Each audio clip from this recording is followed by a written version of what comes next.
Hi guys, my name is Jennifer and I'm going to talk about Bates Motel, which just had its 4th episode last night.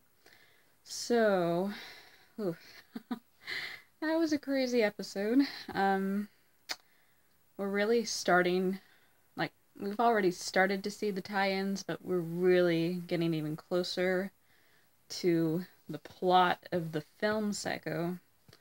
And it's really interesting to see all the comparisons that they're making. There was actually, during the episode, there's this one camera angle, and I thought it was kind of weird while I was watching it, but my friend pointed out that it's actually the same angle from the film that they used on Norman Bates at one point. So I really like how they're tying all of it in. So let me start with a recap. So we pick up where we left off. Chick just hit Caleb, who was running away for his life, and we learn now that he is dead, which, he was a conflicting character. I could feel some sympathy for him, but at the same time, he did really bad things, so,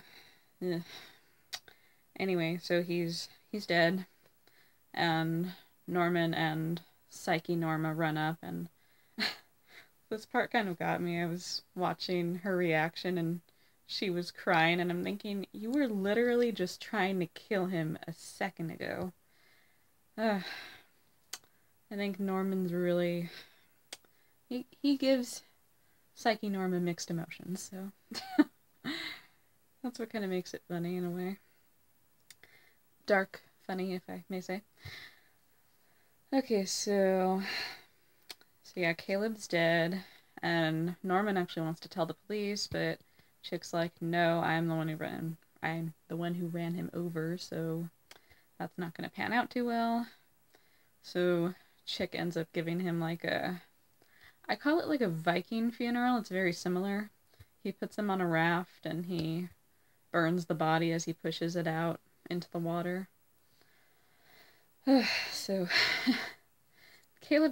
it's safe to say that Caleb's definitely dead. Otherwise, that was a bad thing to do. So anyway. So throughout the episode, Norman's kind of dealing with, there was this guy, I forgot his name already. The new sheriff is looking for a guy that disappeared, and he's somebody that Norman/Psyche Norma murdered. And she actually goes to Norman's house, and she's questioning him about it, and he's obviously not very good at lying himself. That's usually why he needs the mother part of him. But she points out at one point that Romero has escaped, and Norman's face is like, oh, great. So yeah, he has that to worry about now because he knows Romero's after him. Speaking of Romero, we saw him get shot in the stomach in the last episode. So I thought, whoever, the family was gonna take care of him without calling the police or something, but Romero actually just runs away, and he calls for an ambulance for a random address, and while they're going into the building, he steals supplies from the ambulance and fixes his stomach as best as he can, and I did not need to see that. I really did not. Anyway. So yeah, he's still on the run. He ends up at a woman's house. Her name is Maggie. I actually didn't know who she was, but that's only because I didn't really watch the first season. And she was apparently a character during that time, but we didn't really see her after that. So I heard she's not the greatest person, so we'll see how that goes. So back to Norman. So he's trying to get rid of some things, and that includes some of his mother's dresses. And he's about to get rid of them, but then he thinks to give them to Madeline Loomis from a few episodes ago. Yeah, she's kind of become a more recurring character for this season because she's kind of a potential love interest for Norman, even though she's married. But that doesn't stop anybody, does it? Anyway, so he gives her the dresses, and at first, like, yeah, it is kind of weird because they're his mother's dresses, and he already told her that she reminds him of his mother, and not something you normally want to hear, especially from Norman Bates. But, yeah, it's definitely a creep factor that keeps on showing up. But she's willing to try the dresses, and she gives him what he ordered, new shower curtains for Marion, you know. So that's going to be interesting. And she's actually going to show up in the next episode according to the promo. So I'm happy we finally get to see Marion. I figured it was going to be in the middle of the season. But back to the episode. Madeline is still... like, she actually does like Norman, which is interesting because he is nice. I always think, like, if he wasn't mentally unstable and he didn't have a, Psyche Norma constantly popping up, he'd actually be a really nice person. So it's a shame. But she's still doomed. So she eventually tries on the dresses, and she says they fit perfectly, and I'm thinking, oh, great, messed up version of Cinderella. And she wants to have dinner with him. So she invites him to her house, and I'll get to that in a minute. But first, back to the person that the sheriff is looking for. Norman is told about a car that the guy was driving, and he actually tries to get Psyche Norma to help him find it, because he knows that she hid it. And she hid it somewhere deep in the woods. And she's like, oh, I covered it up. It's all good. Nothing's ever going to be found. And then she's like, oh, there it is. You could clearly see it. So he's trying to get rid of the car. And Psyche Norma's basically going crazy like, you brought us to the crime scene. You're the one who wants us to get caught. And she starts yelling. And Norman tries to shut her up by pushing her over. And it seems like she's dead for a second, but I'm like, no, she's not dead.